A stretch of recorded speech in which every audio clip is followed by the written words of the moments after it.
Mutual fund से related complete solution चाहिए तो आप मेरे साथ जुड़ सकते हो। कौन सा म्यूचुअल फंड आपके पोर्टफोलियो के लिए बेहतर होगा, कौन से म्यूचुअल फंड को आप अपने पोर्टफोलियो से बाहर का रास्ता दिखाओ, पोर्टफोलियो का डिजाइन और एलोकेशन कैसा होना चाहिए, किस म्यूचुअल फंड में हम कितना पैसा लगाएं, इन्वेस्टमेंट प्लानिंग, फाइनेंशियल प्लानिंग और रिटायरमेंट प्लानिंग को लेके कोई भी क्वेरी हो तो आप मेरे साथ जुड़ सकते हो। जी हाँ, डिस्क्रिप्शन बॉक्स में जाके पूरा डिटेल चेक करें और डिटेल के बेसिस पे व्हाट्सएप नंबर के थ्रू आप मेरे साथ जुड़ सकते हैं। चलिए आज क्या विश्लेषण होगा मैं सबसे पहले बता दूं। आज मैं आपके सामने एक ऐसा तरीका रखूंगा, एक ऐसा नियम, जिस नियम को अगर आपने अपने इन्वेस्टमेंट में अप्लाई किया, अपने म्यूचुअल फंड SIP में अप्लाई किया तो आपको कभी नुकसान देखने को नहीं मिलेगा।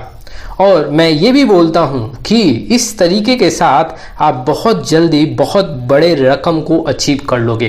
क्या ये तरीका है, क्या ये नियम है? 7 5 3 1 का नियम आज हम समझेंगे। जी हाँ, मैं आज आपको बताऊंगा 7 5 3 1 का नियम क्या है। सबसे पहले 7 के रूल को समझते हैं। म्यूचुअल फंड में जब भी आप इन्वेस्टमेंट करने जाओ तो कम से कम 7 साल का समय दो। देखा गया है कि 7 साल के समय में आपको रिटर्न यहाँ पे नेगेटिव नहीं देखने को मिला है।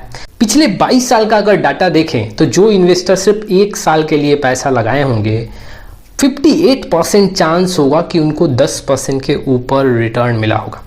लेकिन जो इन्वेस्टर यहाँ पे 7 साल तक पैसा लगाए हैं, कम से कम 7 साल तक समय दिए हैं, 22 साल में, पिछले 22 साल में यहाँ पे 80% का चांस है कि वैसे इन्वेस्टर को 10% से ऊपर का रिटर्न देखने को मिला है।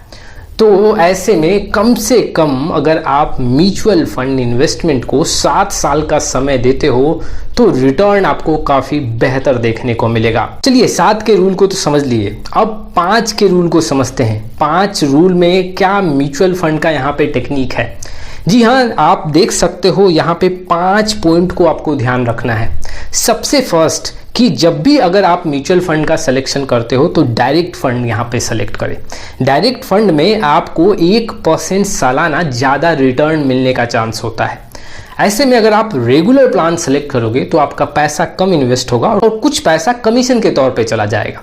कम इन्वेस्टमेंट के साथ रिटर्न भी कम देखने को मिलेगा। दूसरा पॉइंट आपको क्या ख्याल रखना है कि जिस भी म्यूचुअल फंड को आप सेलेक्ट करो वैसे म्यूचुअल फंड का डाउन साइड प्रोटेक्शन काफी स्ट्रांग होना चाहिए। अब ये कैसे पता चलेगा? जी हाँ, वैसे म्यूचुअल फंड का आप देखो कि बुरे समय में क्या वो अपने कैटेगरी एवरेज से कम गिरा है, क्या अपने बेंचमार्क के परफॉर्मेंस से कम गिरावट देखने को मिला है, तो इट मीन्स कि वैसे म्यूचुअल फंड का डाउन साइड प्रोटेक्शन काफी स्ट्रांग है। तीसरे पॉइंट की तरफ बढ़ते हैं, जो थर्ड पॉइंट है कंसिस्टेंसी। ऐसे म्यूचुअल फंड का सिलेक्शन करना है जिसके रिटर्न में हमें थोड़ा कंसिस्टेंसी देखने को मिले। इट मीन्स कि ज्यादा अप और डाउन रिटर्न में ना देखने को मिले। अब ऐसे भी म्यूचुअल फंड है कि किसी साल में आपको 35% के रिटर्न दे रहे हैं तो किसी साल में 5% का रिटर्न मिल रहा है, तो फ्लक्चुएशन काफी ज्यादा है। तो ऐसे म्यूचुअल फंड का अगर आप सिलेक्शन करोगे तो यहाँ पे ज्यादा रिस्क जनरेट होगा। नेक्स्ट पॉइंट की बात करूं तो पोर्टफोलियो डाइवर्सिफिकेशन का भी यहाँ पे जरूरत है। इट मीन्स कि अगर आप पैसा लगा रहे हो तो थोड़ा सा आपको large cap, mid cap, small cap ऐसे कैटेगरी के फंड पे ध्यान देना पड़ेगा। ऐसा नहीं कि सिर्फ हमें मिड कैप और स्मॉल कैप पे पैसा लगाना है, लार्ज कैप को यहाँ पे कंसीडर नहीं करना है। यहाँ आप फ्लेक्सी कैप कैटेगरी और सेक्टर फंड को भी कंसीडर कर सकते हो। लेकिन आपको ये भी ध्यान देना है कि पोर्टफोलियो का एलोकेशन सही होना चाहिए, जो मैं आपको नेक्स्ट पॉइंट में बताने वाला हूँ। पोर्टफोलियो का एलोकेशन इट मीन्स कि आपको किस कैटेगरी में कितना पैसा लगाना है। और ये कैसे आप डिसाइड करोगे? सबसे पहले आप अपने रिस्क को समझो और रिस्क के अकॉर्डिंग ही यहाँ पे पोर्टफोलियो का एलोकेशन करो। तो कुल मिला के ये 5 पॉइंट को अगर आप समझ लेते हो तो एग्जैक्टली आपका म्यूचुअल फंड पोर्टफोलियो काफी स्ट्रांग होगा। अब बढ़ते हैं अगले पॉइंट की तरफ। 7 5 यहाँ पे तो हमने समझ लिया। अब तीसरे पॉइंट को समझते हैं। देखो, आपको 3 स्टेज का सामना करना है। जी हाँ, मार्केट में आपको कई बार गिरावट देखने को मिलेगा। अगर आपने यहाँ पे 7 साल का इन्वेस्टमेंट किया या फिर लॉन्ग टाइम के लिए आपने यहाँ पे इन्वेस्टमेंट किया तो आपको 3 फेज से बचना है कि एक ऐसा सिचुएशन आएगा कि आपके पोर्टफोलियो में यहाँ पे 7 से 10% का रिटर्न देखने को मिलेगा। देखो, जो ये फेज होता है, इस फेज में आप काफ़ी ज़्यादा निराश रहोगे। एग्जैक्टली आपको यहाँ पे बच के रहना है। ऐसा सिचुएशन कई बार आपको देखने को मिल सकता है। दूसरे फेज की बात करते हैं। दूसरा फेज एक इरिटेशन का फेज होगा जिसमें कई बार आपको देखने को मिलेगा कि आपका पोर्टफोलियो में जो रिटर्न है वो 0 से 7% के करीब में है। इस फेज से भी आपको बच के रहना है। एग्जैक्टली लंबे समय में आपको रिटर्न ज़्यादा देखने को मिल सकता है, तो इस फेज से भी आप परेशान नहीं होना। तीसरे फेज की बात करते हैं जो काफ़ी ज़्यादा इन्वेस्टर को टेंशन देके जाता है। जी हाँ, एक पैनिक फेज होता है जिसमें इन्वेस्टर के पोर्टफोलियो में नेगेटिव रिटर्न देखने को मिलता है। जो करंट सिचुएशन है, इस करंट सिचुएशन में कई इन्वेस्टर के पोर्टफोलियो में नेगेटिव रिटर्न देखने को मिल रहा है और ये एक पैनिक फेज है जिसमें इन्वेस्टर को काफ़ी बच के रहना चाहिए। अगर इस 3 फेज को आप फेस कर लेते हो तो मानो या ना मानो आपको रिटर्न यहाँ मिलेगा ही मिलेगा। फर्स्ट फेज जिसमें आप काफ़ी ज़्यादा निराश रहते हो, दूसरा फेज जिसमें काफ़ी ज़्यादा इरिटेशन होता है रिटर्न कम देख के, तीसरा फेज जो पैनिक सिचुएशन होता है। तो इन 3 फेज से आपको बच के रहना है। इस 3 फेज में आप कभी भी कोई गलत डिसीजन मत लेना। ये मार्केट का फेज है और आपके इन्वेस्टमेंट ड्यूरेशन में ये आपको कई बार देखने को मिल सकता है। 7 का रूल समझ गए, 5 का रूल समझ गए, 3 का रूल समझ गए, अब 1 के रूल को समझते हैं। जी हाँ, कई लोग हैं, कई ऐसे इन्वेस्टर हैं जो म्यूचुअल फंड SIP करते हैं, जो सिर्फ सिंपल SIP करके चलते हैं।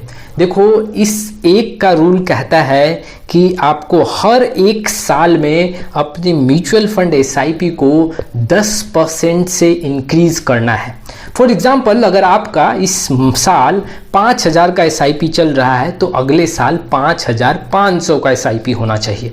देखो, इससे क्या फ़ायदा होगा, काफ़ी शॉर्ट ड्यूरेशन में आप बहुत बड़े रकम को अचीव कर सकते हो।